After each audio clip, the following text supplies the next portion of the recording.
Video में आपको मैं बहुत सारी चीज़ें बताने जा रहा हूँ, क्या क्या है, कैसे काम करता है, वो हम देखने जा रहे हैं। लैपटॉप का वोल्ट इन सेक्शन कैसे स्टार्ट होता है, क्या पीएलटी रीसेट है, क्या केबी रीसेट है, क्या आरएसएम रीसेट है, क्या डी रैम रीसेट है। तो ये सारे रीसेट्स के बारे में बताऊँगा। इसके अलावा आरएसएम आरएसटी के बारे में बताऊँगा और जो एलडीओ वोल्टेजेस बनते हैं उनके बारे में आपको बताऊँगा कि किस तरह से काम करते हैं। तो आइए चलते हैं इस वीडियो में और इस वीडियो को हम देखते हैं।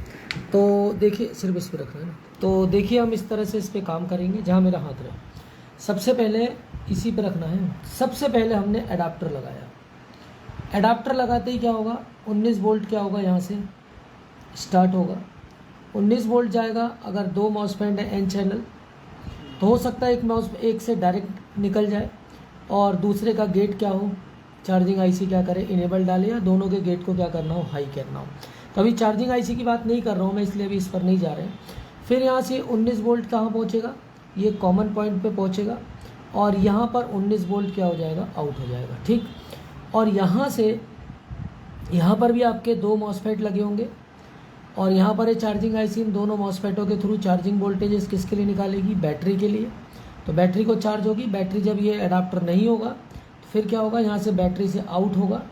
यहाँ पर आपका क्या जाएगा, एक मॉसफेट होगा, डिस्चार्जिंग मॉसफेट, और यहाँ से क्या होगा, फिर ये या तो 19 वोल्ट या 11.5 वोल्ट। एक कॉमन वी बैट के वोल्ट से अलग अलग स्कीमेटिक इसको अलग अलग नाम देते हैं। ये 19 वोल्ट यहीं चार्जिंग आईसी के मॉसफेटों पे भी जाएगा और यही 19 वोल्ट इस आईसी पर भी क्या होता है, डायरेक्ट इन होता है। इतना क्लियर हो गया। तो सबसे पहला स्टेप आपका ये देखना है कि 19 वोल्ट की क्या स्थिति है। तो 19 वोल्ट आपको इस तरह से, मैंने मीन लिया है, किसी में 18.5 भी हो सकता है। इस तरह की कोई प्रॉब्लम नहीं कि आप 18 ही देखें, हो सकता है 18 का होता है, 18 भी हो सकता है। इसके बाद क्या होता है कि ये जो 19 वोल्ट है, ये 19 वोल्ट और कहाँ कहाँ जाता है, देखिए ध्यान से। तो ये चार्जिंग आईसी पे तो गए इन मॉसफेटों पे, इसके अलावा चार्जिंग आईसी पे जाता है। इसके अलावा ये 19 वोल्ट जाता है 3 और 5 आईसी पे। कहाँ पे जाता है, 3-5 आईसी पे जाएगा। इसके अलावा ये कहाँ जाएगा, ये 19 वोल्ट आपका रैम के रेगुलेटर पर। इसके अलावा 1.8 वोल्ट के रेगुलेटर पर। इसके अलावा 1.05 के वोल्ट के रेगुलेटर पर। इसके अलावा 0.95 वोल्ट के रेगुलेटर पर, सीपीयू कोर और सीपीयू जीएफएक्स पर। ठीक है। तो यहाँ पर ये सब जगह क्या होगा, पहुँचेगा। तो ये 19 वोल्ट देखिए, जो कॉमन पॉइंट है यहाँ से निकला और ये यहाँ से होता हुआ कहाँ पहुँचा, ये इन सब के रेगुलेटर्स के मतलब ड्रेन मॉसफेटों पर क्या हो जाएगा, आके बैठ जाएगा। तो सबसे पहले लैपटॉप ऑन करते ही 19 की स्थिति आपको यहाँ पर इस तरह से क्या हो जानी चाहिए, मिलना चाहिए। तो ये 19 वोल्ट यहाँ पहुँचे। ठीक है। ये आपका वी बैट वोल्ट के नाम से, अलग अलग वोल्टों के नाम से ये पहुँच जाता है। इसके बाद ये 19 वोल्ट निकलने के बाद यहाँ से 3-5 आईसी क्या निकालती है, एलडीओ 3.3 और एलडीओ क्या निकालेगी, 5 वोल्ट। ये 19 वोल्ट डायरेक्ट चार्जिंग ये 3-5 आईसी पे जाता है। इसके अलावा यहाँ पर भी 3-5 आईसी पर क्या लगे होते हैं, दो मॉसफेट लगे होते हैं इस तरह से, जो एक क्या निकालेगा, कॉइल के वोल्टेजेस आगे इससे निकलेंगे। ये अभी चार्जिंग आईसी टॉपिक नहीं है, इसलिए ये 3-5 आईसी टॉपिक नहीं है। अभी मैं सिर्फ एक पावर प्लांट समझा रहा हूँ कि किस तरह से। तो यहाँ पर ये कॉइल वोल्ट 3.3 और 5 वोल्ट ये क्या हो जाएंगे, ये कौन से होंगे ये मैं बताता हूँ। अभी तो ये एलडीओ निकालेगी। ये ऑन होने के बाद ये कौन सा, RSM SLP_S5, जब इसको रिसीव होगा आयो को, तब जाकर वो क्या करेगी, EC ऑन या S5 ऑन करेगी, तब ये 3 और 5 निकलते हैं। कुछ मदरबोर्डों में इस तरह से होगा और कुछ मदरबोर्डों में अडाप्टर लगाते ही ये वोल्ट भी बन जाते हैं। तो ये एलडीओ कहाँ कहाँ जाएगा, आप देखिए ध्यान से। ये एलडीओ जाएगा सबसे पहले कहाँ पर, आयो पे जाएगा।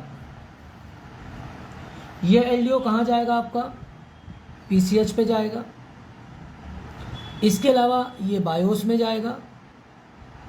इसके अलावा ऑन ऑफ स्विच पे जाएगा।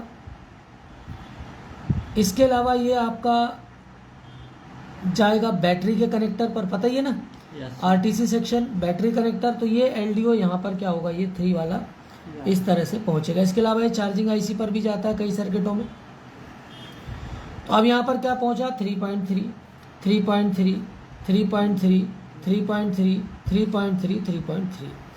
अब अगर ये 3.3 किसी कारणवश क्या हो रहा है, मिस हो रहा है, तो देखिए ध्यान से, मैं समझाना क्या चाह रहा हूँ आपको कि अगर आपका जो ब्लड है वो क्या हो जा रहा है, खराब हो रहा है, तो क्या क्या कारण होते हैं ब्लड खराब होने के, ब्लड खराब होने के क्या क्या कारण होंगे।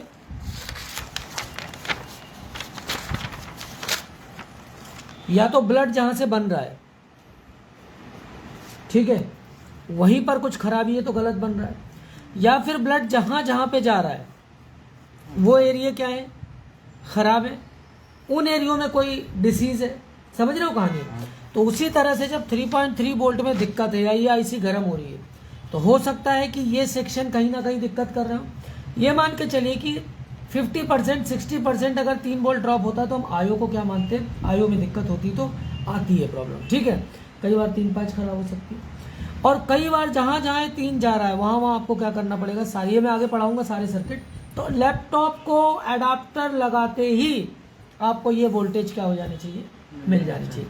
इसके अलावा ना एडाप्टर है और ना बैटरी है, तो आरटीसी सेक्शन कॉइल सेल से क्या हो जाने चाहिए आपको, मैं बता चुका हूँ वीडियो में, 2.88 ऐसे वोल्ट यहाँ आ जाएंगे आरटीसी सेक्शन, उसकी अभी बात नहीं कर रहे हैं।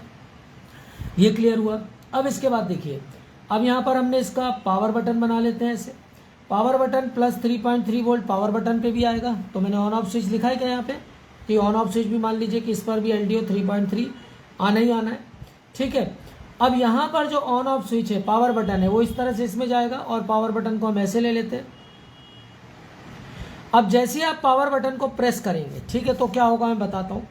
अब ये आयो क्या करती है, आयो यहाँ से PCH के साथ कनेक्ट होती है। एक इसमें होता है लीड स्विच, LID स्विच, इसे मैग्नेटिक स्विच, हॉल स्विच, कई नामों से जाना जाता है, ठीक है। तो ये लीड स्विच यहाँ पर कनेक्ट होगा, तो यहाँ पर लीड LID इन होगा, क्या होगा, LID इन।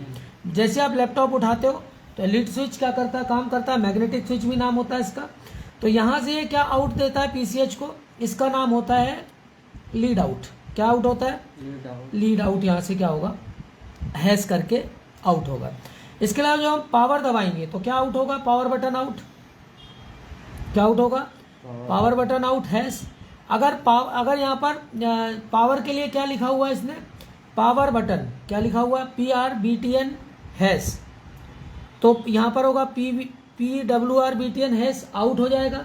अब अगर इसने लिखा है PWRS ऐसा कुछ लिखा है, तो यहाँ पर PWRS हैश आउट हो जाएगा। ऑन ऑफ स्विच लिखा है, ऑन ऑफ स्विच हैश, तो on off switch out hash हो जाएगा, आउट हैश। इसके अलावा NSB ऑन भी लिखता है, NSB है ऑन हैश, तो यहाँ पर NSB ऑन आउट हो जाएगा, ठीक है। तो NSB ऑन हैश आउट करके यहाँ पर जाएगा, ठीक। तो power button out, lead out, इतना क्लियर है। इसके अलावा यहाँ से क्या जाता है, RSM RST हैश, क्या जाता है, RSM RST हैश भी क्या होता है, आयो रिलीज करती है। ये रिलीज होने के बाद PCH सबसे पहले क्या रिलीज करेगी, यहाँ पर SLP_S5 हैश क्या रिलीज करेगी। इसके एवज में आयो क्या रिलीज करती है, यहाँ से आयो रिलीज करेगी यहाँ पर ऑलवेज ऑन, EC ऑन या S5 ऑन। क्या ऑन करेगी, ऑलवेज ऑन, EC ऑन या S5 ऑन या SLP5 ऑन भी, ऐसा भी नाम हो सकता है। अब यहाँ से कहाँ जाएगा, यहाँ से तुरंत जाएगा 3.5 IC पे, जो मैं बात कर रहा था। 3.5 IC तत्काल यहाँ से 3.3 और 5 वोल्ट ऑलवेज या कॉइल वोल्टेज क्या कर देगी, आउट कर देगी। क्लियर हो गया। ये 3.3 वोल्ट आउट होते ही वापस PCH पर 3.3 वोल्ट क्या होगा, ये वाला कॉइल वाला आएगा। तो PCH ये समझ जाएगी कि अब मुझे SLP_S4 हैश क्या करना है, रिलीज करना है। तो SLP_S4 ये क्या करेगी, रिलीज करेगी। तो आयो यहाँ पर क्या रिलीज करेगी, सस ऑन या S4 ऑन, तुरंत ऑन करेगी। और ये रैम की जो IC है उसके लिए क्या होगा, ये वोल्टेज पहुंचेगा। ये होने के बाद आखिरी में क्या जाएगा, SLP_S3 हैश। ये जैसे ही निकलेगा तो अब यहाँ पर आपका जो अगला सिग्नल निकलेगा वो क्या निकलेगा, यहाँ से SLP_S3 हैश के एवज में ये निकालेगी रन ऑन। क्या निकालेगी, रन ऑन, या इसका दूसरा नाम क्या होगा, सस ऑन, ये भी नाम हो सकता है। तो रन ऑन होते ही आपके कौन कौन से वोल्टेज बन जाएंगे, 1.8 वोल्ट, ये इसके एवज में कौन कौन से वोल्टेज बन जाएंगे, आपका रैम के voltage 1.8 voltage, 1.05 volt, 0.95 volt, CPU का वोल्ट और CPU GFX जो वोल्ट है वो सारे वोल्टेज बन जाएंगे, ठीक है। अब यहाँ पर रन ऑन के लिए ये क्या करता है, कई बार एक मॉसफेट लगा देते, ठीक है, जिससे सिर्फ क्या चेक किया जाता है, चेंज किया जाता है, वोल्टेज इस पर चेंज किया जाता है। ठीक है। तो यहाँ पर ये रन ऑन के नाम से क्या हो जाता है, आ जाता है, सिर्फ एम्पियर चेंज होता है। और कई बार यही सस ऑन के नाम से भी यही सेम, तो 3 के लिए भी हो सकता है और 5 के लिए भी ये क्या हो सकता है, हो सकता है। इसके अलावा 1.05 के लिए भी है, तो 1.05 का भी रन ऑन इसी तरह से क्या होगा, बनेगा। ठीक है। अब ये 3 और 5 जो वोल्ट है ये कहाँ कहाँ यूज होंगे, जो रन ऑन वाले हैं। 5 वोल्ट जाएगा कहाँ पर, यूएसबी पे जाएगा, क्योंकि यूएसबी पे क्या होता है, यूएसबी कंटिन्यूस, सॉरी यूएसबी बोल रहा हूँ, ये जाएगा कहाँ पे, लैन पोर्ट पे। कहाँ पे जाएगा, लैन पोर्ट पर भी जाएगा। इसके अलावा 3 वोल्ट कहाँ जाता है, ये 5 वोल्ट यूएसबी पे भी जा सकता है, और 3 वोल्ट कहाँ जा सकता है, आईओ पे भी जा सकता है। कई जगहों पर ये वोल्टेज क्या होता है। तो रन ऑन आ गया समझ में। ये कब निकलेगा, SLP_S3 के बाद रन ऑन के नाम से क्या हो जाएगा, ये निकलेगा। और ये वही होगा कि अडाप्टर एक या तो मॉसफेट लगे होंगे i3 जो 4th 5th 3rd 4th 2nd 3rd generation तक थे। आज कल इन्होंने 14 पिन की एक क्या लगा दी है, आईसी लगा दी है।